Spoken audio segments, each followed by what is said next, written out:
ہر انسان کی زندگی میں ایک ایسا لمحہ آتا ہے جب ایمان اور شیطان کے درمیان آخری جنگ ہوتی ہے۔ یہی وہ لمحہ ہوتا ہے، موت کا لمحہ۔ یہ کہانی ایک نیک بزرگ کی ہے جس نے پوری زندگی اللہ کی عبادت میں گزار دی، لیکن جب موت قریب آئی، شیطان نے اس کے ایمان کو چھیننے کے لیے اپنا آخری فریب آزمایا۔ مدینہ کے قریب ایک گاؤں میں زید بن نعمان نامی بزرگ رہتے تھے۔ راتوں کو جاگ کر عبادت کرتے، دن میں قرآن کی تلاوت کرتے اور ہمیشہ لوگوں کو نیکی کی دعوت دیتے۔ ان کی دعاؤں سے بیمار ٹھیک ہو جاتے اور ان کے چہرے پر ایسا نور تھا کہ لوگ کہتے، یہی ہے وہ جسے اللہ نے ہدایت دی ہے۔ لیکن ایک دن جب وہ 70 برس کے ہوئے، ان کے جسم میں کمزوری آ گئی، سانسیں بھاری ہونے لگیں اور لوگوں نے کہا شاید ان کا وقت قریب ہے۔ رات کا وقت تھا۔ زید بن نعمان اپنے بستر پر لیٹے تھے، آنکھیں بند تھیں اور زبان پر کلمہ جاری تھا، لا الہ الا اللہ محمد رسول اللہ۔ اچانک کمرے میں ایک سرد ہوا چلی، چراغ کی لو کانپنے لگی اور ایک سیاہ سایہ کمرے کے کونے میں ظاہر ہوا۔ وہ سایہ آہستہ آہستہ واضح ہونے لگا۔ وہ شیطان تھا۔ شیطان بولا، اے زید بن نعمان، تم نے پوری زندگی عبادت کی ہے، اب تم جنت میں جانے کے حقدار ہو، لیکن جنت میں جانے کے لیے ایک چھوٹا سا کام باقی ہے۔ زید نے کمزور آواز میں کہا، کیا کام؟ شیطان مسکرا کر بولا، اب اپنے رب کی عبادت چھوڑ دو، اب تم نے کافی نیکیاں کر لی ہیں، اللہ تم سے راضی ہے، اب آرام کرو، کلمہ پڑھنے کی ضرورت نہیں۔ زید کے چہرے پر خوف آیا۔ انہوں نے کہا، لعنت ہے تجھ پر، میرا رب جس نے مجھے پیدا کیا، میں اسے آخری سانس تک یاد کروں گا۔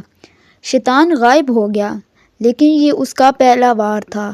کچھ لمحے بعد شیطان دوبارہ ظاہر ہوا۔ اب وہ ایک نورانی بزرگ کی صورت میں آیا، چہرے پر داڑھی، لباس سفید اور آواز میں نرمی۔ وہ بولا، اے زید، میں جبریل ہوں، اللہ کا پیغام لایا ہوں۔ اللہ تعالیٰ فرماتا ہے تم جنتی ہو، اب کلمہ پڑھنے کی ضرورت نہیں، آرام سے آنکھیں بند کر لو۔ زید کے چہرے پر پسینہ آ گیا، دل میں ایک جنگ شروع ہو گئی۔ دماغ کہتا یہ تو جبریل ہے، مگر دل کہتا نہیں، یہ دھوکہ ہے۔ انہوں نے تھوڑا سا سانس لیا اور بولے، اے اللہ، میں تیری پناہ چاہتا ہوں دھوکے سے، میں تب تک کلمہ پڑھوں گا جب تک جان نکل نہ جائے۔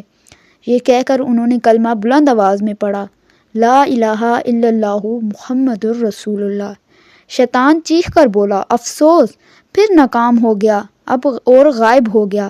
زید بن نعمان کے چہرے پر سکون آ گیا، چہرہ روشن ہو گیا اور لبوں پر مسکراہٹ۔ ان کے شاگرد جو قریب بیٹھے تھے، انہوں نے دیکھا کہ ان کی روح ایسی خوشبو کے ساتھ نکلی جیسے کسی نے عطر چھڑک دی ہو۔ ایک شاگرد نے خواب میں دیکھا کہ زید بن نعمان جنت کے دروازے پر ہیں اور فرشتے کہہ رہے ہیں کہ یہ وہ بندہ ہے جس نے شیطان کے آخری فریب کو شکست دی۔ شیطان اس وقت تک انسان کا پیچھا نہیں چھوڑتا جب تک وہ آخری سانس نہ لے لے۔ اسی لیے نبی کریم صلی اللہ علیہ وآلہ وسلم نے فرمایا، انسان کا خاتمہ جس حال پر ہوتا ہے، قیامت کے دن اسی پر اٹھایا جائے گا۔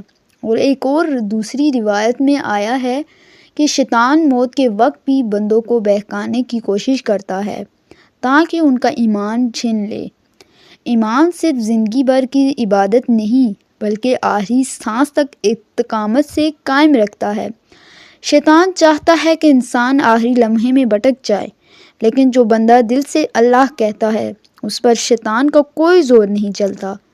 نبی کریم صلی اللہ علیہ وآلہ وسلم نے فرمایا، جس کا آخری کلمہ لا الہ الا اللہ ہو وہ جنت میں جائے گا۔